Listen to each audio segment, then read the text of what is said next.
I'm bringing here a voice embedded in the Israeli civil society that quests for peace based on the two-state paradigm. This is a green task for me, a former Israeli ambassador who served the Israeli government as a diplomatic envoy, advocating its policies while it officially adhered to the two-state solution. At present, when occupation of the occupied Palestinian territories turns into annexation, I have turned from a loyal ambassador into a political activist. I resigned government a number of years ago, and the crux of my motivation was actually that, the departure, the divorce of my government under Netanyahu as Prime Minister and Lieberman as Foreign Minister from the basic fundamental commitment that my government took along the years to transform occupation into a peace agreement. Jerusalem is the core and the microcosm of the Palestine-Israel relations, the occupation, and its transformation into solid annexation. In a paper composed by Iramim, an NGO, prestigious NGO based in Jerusalem and is dealing with the Jerusalem case, presented in July last year in a conference in Brussels, the Israeli strategy to consolidate its annexation of Jerusalem was discussed in detail, where the paradigmatic shift in Israel's policy on Jerusalem was on full display. And I truly recommend whoever is interested in the case of Jerusalem to Google Iramim, I-R-A-M-I-N-I-M, and look into their materials. The Netanyahu government now for several years has taken strides to consolidate its physical control of East Jerusalem, while at the same time it has been systematically weakening the Palestinian capacity to maintain livelihood, education, housing, social fabric, and political leadership in the city. Israel is pursuing to redraw the boundaries of Jerusalem through legislation, through administrative action, and cultural orientation. This is done in order to change the demography of East Jerusalem at the expense of the Palestinians and in favor of Jewish settlers. The Green Line, the June 67 border, which is supposed to be the basis for a negotiated agreement between Israel and Palestine of a future settlement based on the two-state paradigm, is systematically eroded by Israel. It has an impact felt in the core of the city, enclosed in the ancient walls of it, including the Haram al-Sharif, Temple Mount, and the outer perimeter of the city where large Palestinian neighborhoods have been walled out and practically disconnected from the heart of the city, East Jerusalem. While the government of Israel is taking consistent strides to unilaterally design the future Jerusalem as a unified city with municipal boundaries that are inclusive of neighboring settlements and exclusive of Palestinian large quarters, the US administration has introduced a far-reaching shift in recognizing the city as Israel's capital while ignoring the Palestinian aspirations and universally recognized entitlement to have its future government of the independent state of Palestine seated in East Jerusalem. And I need to add here that I speak reflectively of the Hebrew discourse in Israel. And I want to make sure that you understand that alongside the Israeli government, and in spite of a large majority of right-wing inclinations in Israel, there is also a strong constituency of people whom I represent here and who are anxious and concerned with the fact that we are moving in the wrong direction. And we are reaching out as much as it is possible to our Palestinian counterparts and allies to work jointly on this.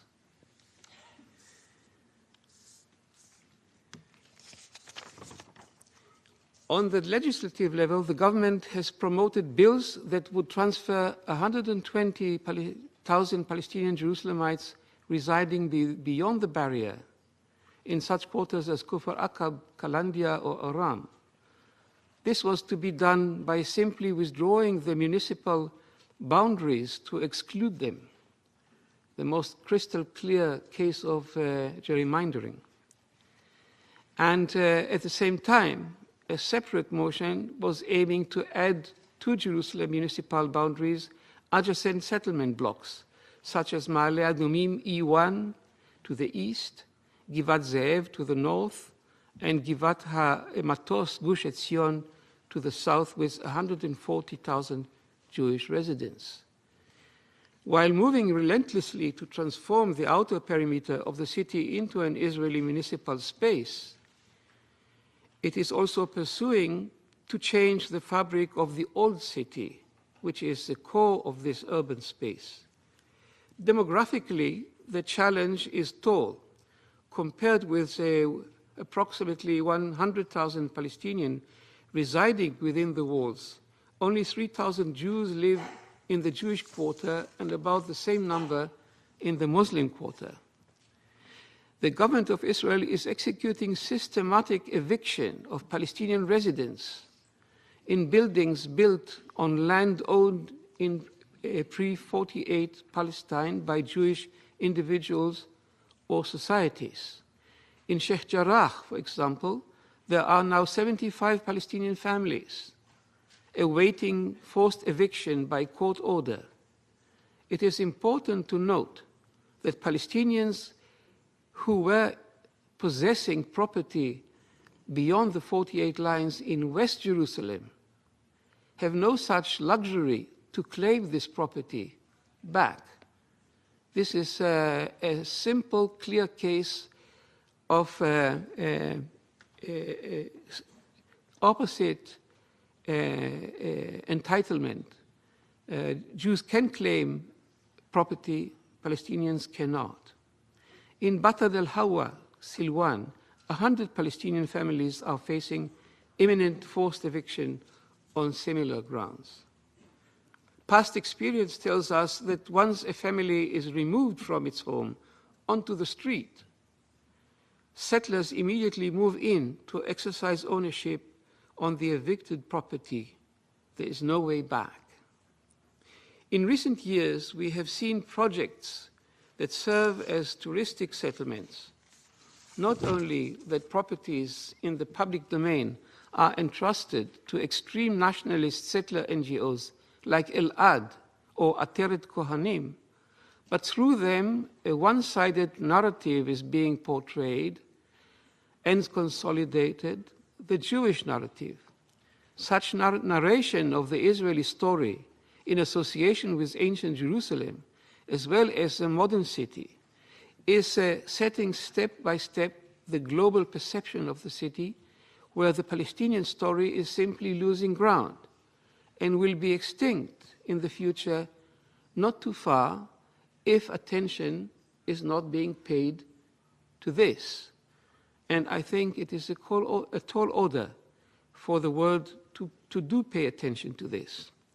In addition, massive structures are being built or planned, such as cable car connecting the two parts of the city beyond the Green Line, tunnels under Palestinian neighborhoods portrayed as serving access to archaeological treasures, all exclusively Jewish and state-owned or entrusted to settler NGOs with no Palestinian participation, no Palestinian say, no Palestinian taking part in designing the future of a city that eventually is of both. While the dynamics of deprivation tactics towards the Palestinians take place in the outer perimeter and in the core of the old city, and the immediate vicinity of it, parallel dynamics take place in the Haram al-Sharif, Temple Mount itself.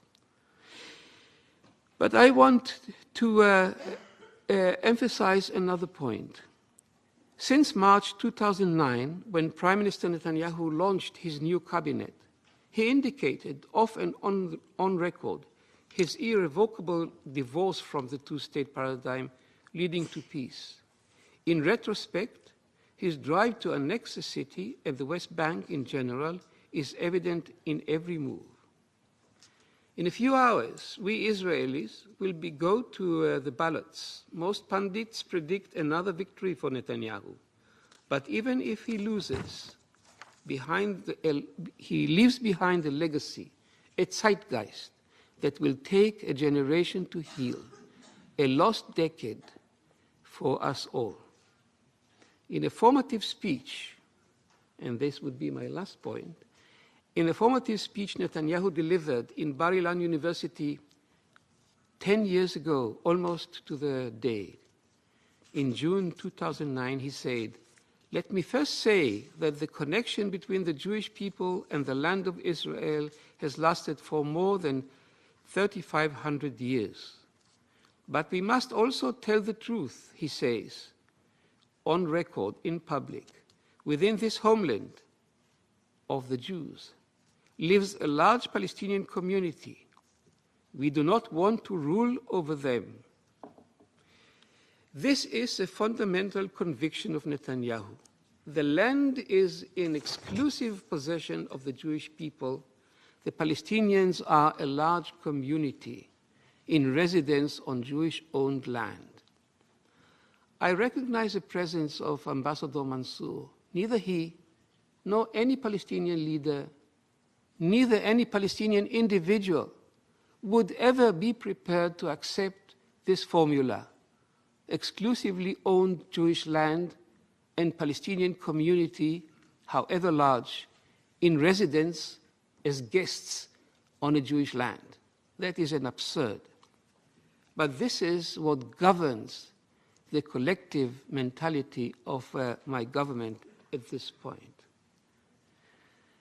Recently, in July last year, the same idea comes in the Jewish nation-state law, rendering the Palestinian Israelis living within Israel inferior status.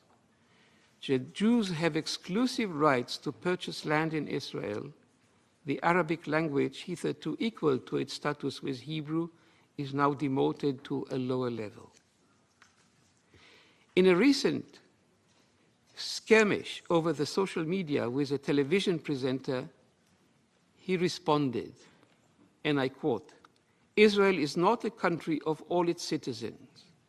According to the nation-state law that we passed, Israel is a nation-state of the Jewish nation, and it's alone." And one can only add guessing without any hesitation, and Greater Jerusalem is its eternal capital. It is for us all, the international community that you are sitting here on behalf of, and the civil society, globally and in Israel itself, which I represent here.